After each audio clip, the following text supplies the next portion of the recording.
Now let's take a look at the role of the Rothschild family, the family said to be the wealthiest in the world. When Amschel Meyer Bauer inherited the business, he decided to change his name to Rothschild. Amschel soon learned that loaning money to governments and kings was more profitable than loaning to private individuals. Not only were the loans bigger, but they were secured by the nation's taxes. Mayer Rothschild had 5 sons. He trained them all in the skills of money creation, then sent them out to the major capitals of Europe to open branch offices of the family banking business. His first son, Amschel Meyer, stayed in Frankfurt to mind the hometown bank. His second son, Solomon, was sent to Vienna. His third son, Nathan, was clearly the most clever. He was sent to London at age 21 in 1798, 100 years after the founding of the Bank of England. His fourth son, Karl, went to Naples, and his fifth son, Jacob, went to Paris. Rothschilds soon grew unbelievably wealthy. By the mid-1800s, they dominated all European banking and were certainly the wealthiest family in the world. They financed Cecil Rhodes, making it possible for him to establish a monopoly over the diamond and gold fields of South Africa. In America, they financed the Harrimans and railroads, the Vanderbilts and railroads and the press, and Carnegie in the steel industry, among many others. In fact, during World War I, J.P. Morgan was thought to be the richest man in America. But after his death, it was discovered that he was actually only a lieutenant of the Rothschilds. By 1850, James Rothschild, the heir of the French branch of the family, was said to be worth 600 million French francs, 150 million more than all the other bankers in France put together. He built this mansion called Ferrier, just east of Paris. Wilhelm I, on seeing it, exclaimed, "Kings couldn't afford this. It could only belong to a Rothschild." Money changers, those who loan out and manipulate the quantity of money, were active in medieval England. In fact, they were so active that acting together, they could manipulate the entire English economy. These were not bankers per se. The money changers generally were the goldsmiths. They were the first bankers because they started keeping other people's gold for safekeeping in their vaults. The first paper money was merely a receipt for gold left at the goldsmith. Paper money caught on because it was more convenient than carrying around a lot of heavy gold and silver coins. Eventually, goldsmiths noticed that only a small fraction of the depositors ever came in and demanded their gold at any one time. Goldsmiths started cheating on the system. They discovered that they could print more money than they had gold, and usually no one would be the wiser. Then they could loan out this extra money and collect interest on it. This was the birth of fractional reserve banking. That is, loaning out many times more money than you have assets on deposit.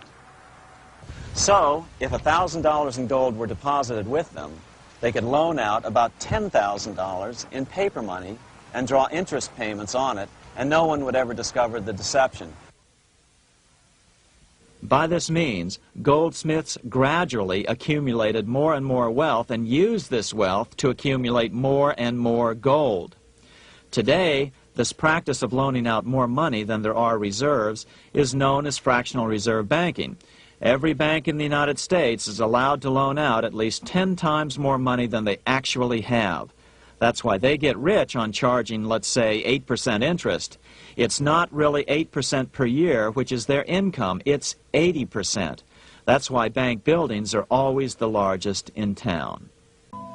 When Queen Mary's sister, Queen Elizabeth I, took the throne, she was determined to regain control over English money.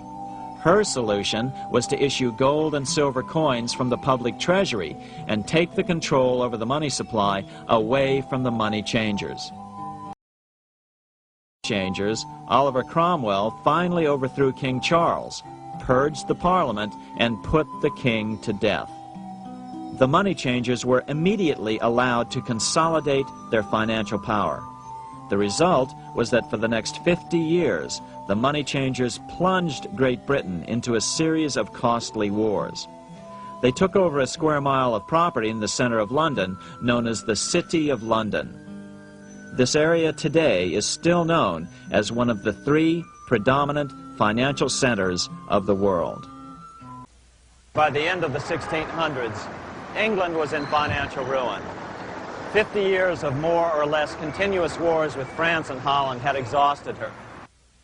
Frantic government officials met with the money changers to beg for the loans necessary to pursue their political purposes. The price was high. A government-sanctioned, privately owned bank which could issue money created out of nothing.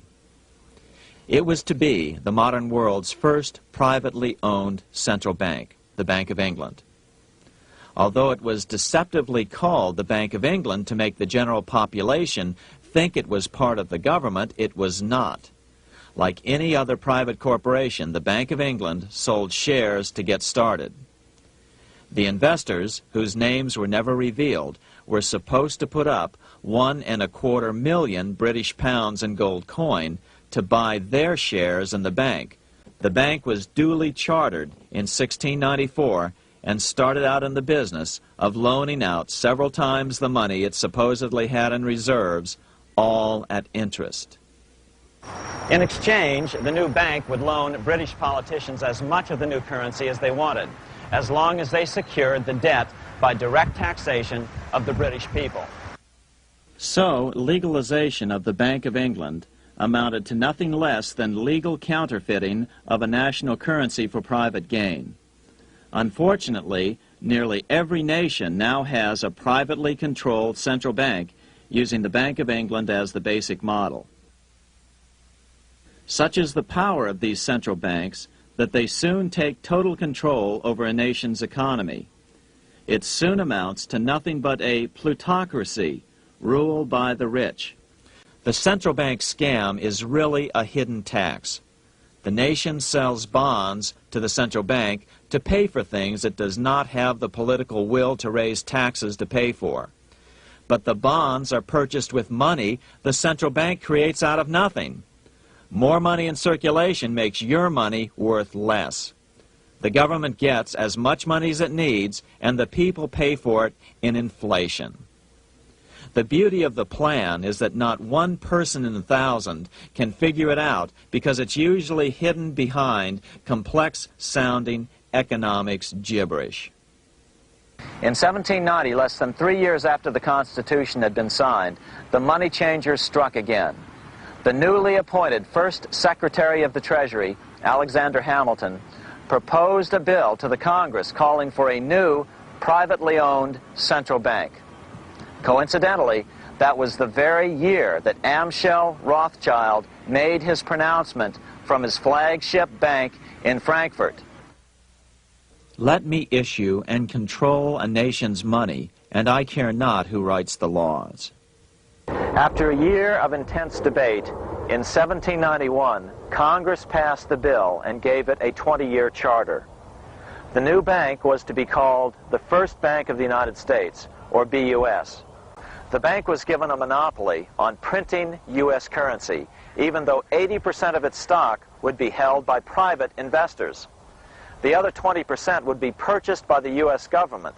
Like the Bank of England, the name of the Bank of the United States was deliberately chosen to hide the fact that it was privately controlled. And like the Bank of England, the names of the investors in the bank were never revealed. Many years later, it was a common saying that the Rothschilds were the power behind the old Bank of the United States.